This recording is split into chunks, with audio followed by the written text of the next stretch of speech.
एक दिन ऐसा आएगा जब मनुष्य वैज्ञानिक प्रयोगशाला में ही कृत्रिम उपाय से बहुसंख्यक मानव शिशुओं को जन्म देगा। Test tube baby. यह पद्धति जब व्यापक तौर पर चालू होगी, तब प्रकृति नारी और पुरुष की प्रजनन शक्ति पूरी तरह छीन लेगी। ठीक जिस प्रकार कभी आदि मानव ऑस्ट्रेलोपिथेकस से धीरे धीरे आज के मनुष्य का शारीरिक परिवर्तन संशोधित हुआ है।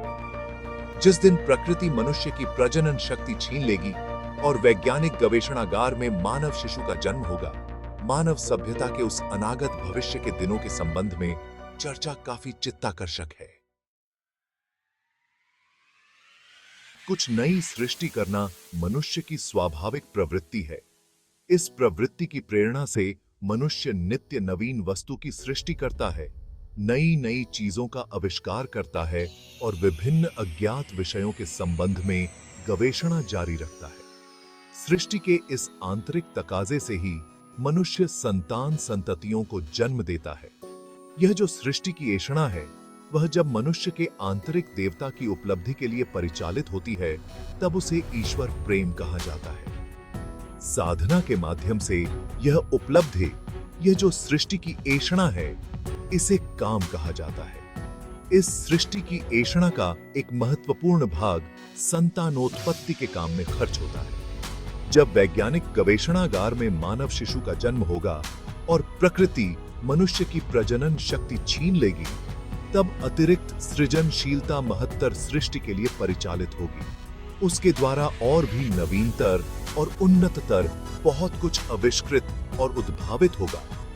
मनुष्य अपने जीवन को अधिकतर उत्कर्ष के पथ पर परिचालित करने का अवसर प्राप्त करेगा। मानव शक्ति के सद्व्यवहार की इस दिशा की बात अभी तक किसी ने नहीं सोची। मनुष्य की सर्वात्मक और विपुल संभावना की बात अभी तक विचार कर देखी ही नहीं गई। इस दृष्टि से देखने पर पुत्र अवश्य ही एक अभिनव तत्व है। वैज्ञानिक गवेषणागार में दो प्रकार के मानव शिशुओं का जन्म होगा। एक यांत्रिक मैकेनिकल और दो जीव वैज्ञानिक बायोलॉजिकल। यांत्रिक शिशु विद्युत शक्ति नियंत्रित पुतलों जैसे होंगे।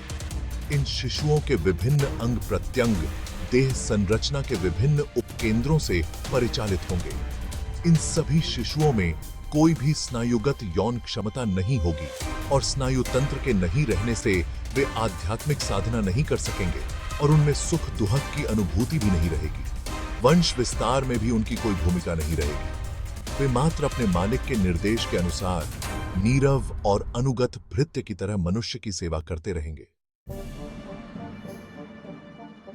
इन यांत्रिक शिशुओं की तुलना में जीव वैज्ञानिक शिशुगण बहुत उन्नत होंगे। वैज्ञानिक गवेषणागार में कृत्रिम पद्धति से डिंबा,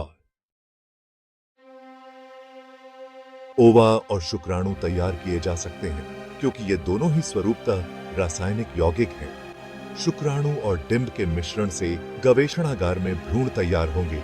इस कृत्रिम पद्धति से संजात मानव शिशु को जीव वैज्ञानिक शिशु कहा जाएगा। मस्तिष्क समेत पूरा शरीर ही तैयार किया जाएगा, परंतु मानव देह के परिचालन के लिए मन जैसी एक चीज का रहना जरूरी है।